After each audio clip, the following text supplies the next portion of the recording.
এমনকি ইহুদিকে সহজে চিনা যায়, কারণ ইহুদি দাড়ি কামায় না, ইহুদি মাথার উপর ছোট্ট টুপি একটা পরে থাকে, ইহুদি হারাম খায় না, ইহুদি শিরিক করে না।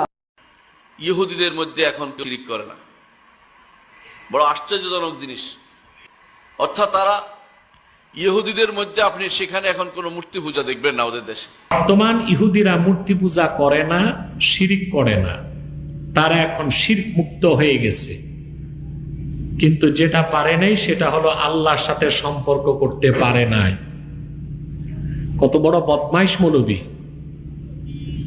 ইহুদিরা শিরক ছাড়ছে, এটা বলল কে তারে? নাউজুবিল্লাহ। ইহুদিরা নাকি শিরিক করে না, এমনই এক বক্তব্য আলে হাদিস ঘরানার একজন শায়েখ দিয়েছে। আসলে এরা কাদের এজেন্ট বাস্তবায়ন করতে চাচ্ছে, এদের বক্তব্য ধারাই বোঝা যাচ্ছে। শুন সম্মানিত দর্শক, আমি আপনাদেরকে পূর্ণ ভিডিও